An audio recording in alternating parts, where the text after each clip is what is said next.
Այսօր նոյեմբերի 2-ին ժամը մոտավորապես 15:10-ի սահմաններում Տավուշի մարզից դեպի Հաղարծին վանական համալիր տանող ճանապարհի վրա տեղի է ունեցել ծանր ավտովթար։ Վթարի ժամանակ մի ավտոբուս ուսանողների տեղափոխման համար նախատեսված դուրս է եկել երթևեկելի գոտուց, կողաշրջվել է և բախվել ծառերին, հայտնվելով անտառային հատվածում։ Առողջապահության նախարարությունից հայտնել են, այսօր Հաղարծին վանական համալիրի մոտակայքում տեղի ունեցած ավտոբուսի վթարի հետևանքով 18 տուժած տեղափոխվել է մարզային բժշկական կենտրոն։ Այս պահին անցնում են անհրաժեշտ հետազոտությունները, ստանում համապատասխան բուժօգնություն։ Մեկ տուժածի առողջական վիճակ գնահատվում է ծանր, այս պահին վիրահատվում է, մյուսներինը միջին ծանրության։ Ըստ անհրաժեշտության Հանրապետական շտապօգնության ծառայության միջոցով կկազմակերպվի երևանյան բուժհաստատություններ, տեղափոխումը կտրամադրենք լրացուցիչ տեղեկատվություն ավելի ուշ։ Վթարի հանգամանքների, ավտոբուսի տեխնիկական վիճակի կամ վարորդի գործողությունների վերաբերյալ դեռ տեղեկություններ չեն հաղորդվել, հաստատված մանրամասներ չկան, օպերատիվ աշխատանքներ են ընթանում։ Գագիկ Շամշյանի տեղեկություններով ժամը 15:10-ի սահմաններում դեպի Հաղարծին վանական համալիր տանող ճանապարհին Վալերի Բրյուսովի անվան պետական համալսարանի ուսանողներին տեղափոխող ավտոբուսը դուրս է եկել ճանապարհի երթևեկելի գոտուց, բախվել ծառերին, կիսակողաշրջված հայտնվել անտառի մեջ։ Հայաստանում ճանապարհատրանսպորտային միջադեպերը դարձել են ցավալի առօրյա։ Գրեթե յուրաքանչյուր օր լսում ենք ավտովթարների, շատ հաճախ ծանր հետևանքներով։ Սա միայն վիճակագրական տվյալ չէ, դա մարդկային կյանքեր են, ընտանիքներ, չափազանց մեծ ցավ ու սոցիալական վնաս։ Հարցը բնական է՝ ինչու է դա տեղի ունենում, ինչու ենք ամեն օր վթարների մասին լսում և ինչ պետք է անել։ Հայաստանում վարորդական մշակույթը տարիներ շարունակ խնդիր է։ Ագրեսիվ վարում, անհամբերություն, հատկապես քաղաքներում, աշխատանքային ավտոբուսների, միկրոավտոբուսների և բեռնատարների ոչ անվտանգ վարում, օրենքի նկատմամբ թերի հարգանք։ Շատ վարորդներ ճանապարհներին իրենց պահում են այնպես, կարծես միայն իրենք են այնտեղ։ Վթարների զգալի մասը կապված է արագության գերազանցման հետ։ Հաճախ կարելի է տեսնել, թե ինչպես են մայրուղիներում մեքենաները տարբերվող արագությամբ սլանում, առանց պահպանելու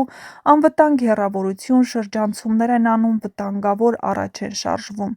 Արագության վերահսկողությունը սահմանափակ է, իսկ տուգանքները միշտ չէ, որ կանխարգելիչ ազդեցություն ունեն։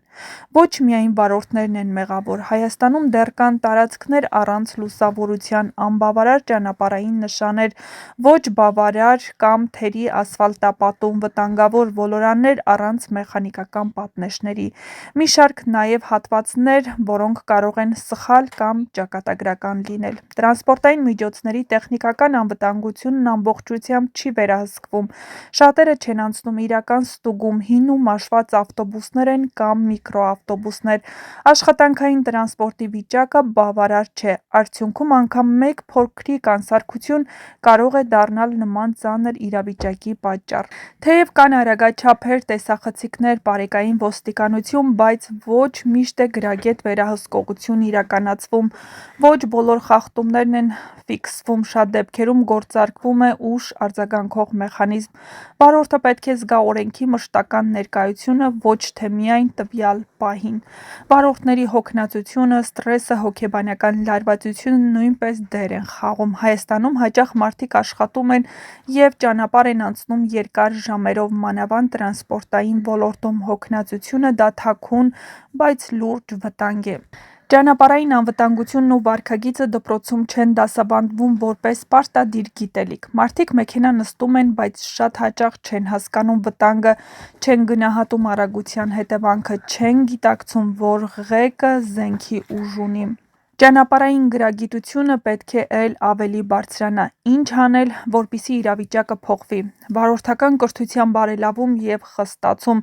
սահմանված տրանսպորտային ստուգում, իրական ոչ ձևական, ճանապարհների բարելավում և համապատասխան նշանների առկայություն, ավելի խիստ վերահսկողություն, հատկապես բարձր ռիսկային հատվածներում, դպրոցներում ճանապարհային անվտանգության կրթություն, քաղաքացիական գիտակցման բարձրացում, մեդիայում սոցիալական քարոզարշավներ։ Հայաստանյան ճանապարհային իրավիճակը միայն տեխնիկական կամ միայն մարդկային խնդիր չէ, դա համակցված համակարգային հարց է։ Եթե այն բարելավի, մենք խուսափ ենք ամենօրյա կորուստներից, ցավից ու վտանգներից։ Ճանապարհը մրցելու վայր չէ,